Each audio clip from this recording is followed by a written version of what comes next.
مرزا کتل د دهلی هندوستان یو مشهور شاعر تیر شوی دی. د پیغمبر صلی الله علیه وسلم په شان او صفت کې اوږدې قصیدې او اشعار جوړ کړي دي.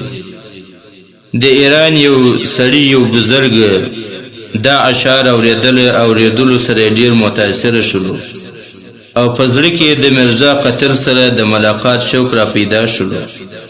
ځکه دا ګمان کوي چې دا به یو ډیر لوی عالم او بزرګ انسان وي.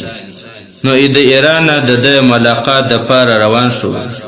کله چې دهلی ته ورسېد نو په پښتنه د کور پیدا کړي. د پښتنه وکړه کور ولا ورته وویل چې دی بهر وتلی دی. نو کله چې د بهر تلاش شروع کړي نو چا ورته وویل چې دی په حمام کې دی. نو کله چې دی ورلی حمام لورلی مرزا قتل په حمام کې ناست ژر خري. دی بزرګ چې کله مرزا صاحب په دې حالت کې ولید نو حیران شول چې دا خو هغه شخصیت دی چې د پیغمبر صلی الله علیه وسلم په باره کې بهترین قصیدې او اشعار جوړ کړي دي. حالانکه دی خو ژر خري نو بی اختیار د خولې نه ووتله. اغا ریشم تراشی صاحب تو خو ژر خري دا ولي. شاعر حدیر حاضر جواب ولو.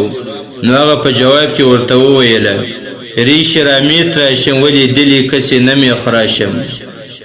ژر خو خریم لیکن د چا زړه نه زخمی کوم.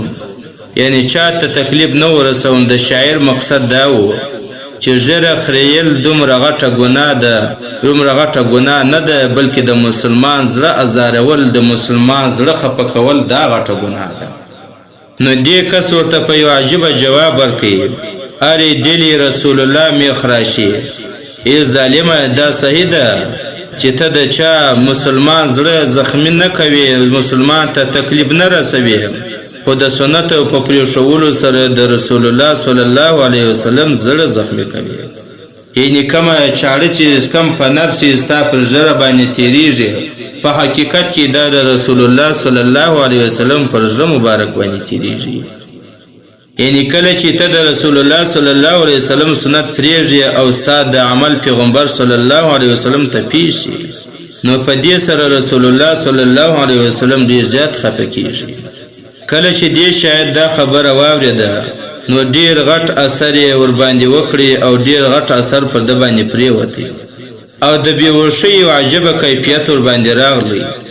کله چې په هوش کې راغلی نو د ژیرې خریلو یې پخه توبه ویستله او دی بزرگ ته وویله جزاک الله که چشم ما باز کردی ما را با جان جا همراز کردی.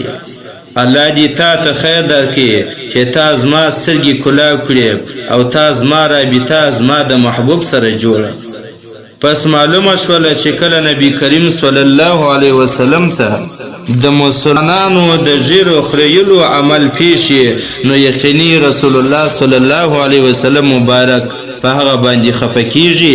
باید موږ ته د دانه اجتناب وکړو پرهیز وکړو. ژیره که څوک خري باید دغه نه توبه وکاږي او پر دغه ګناه باندې الله تعالی ته تایب شي پښیمانه شي. الله تعالی به د تېر شوي ګناهونه ټول ورمعاف کړي.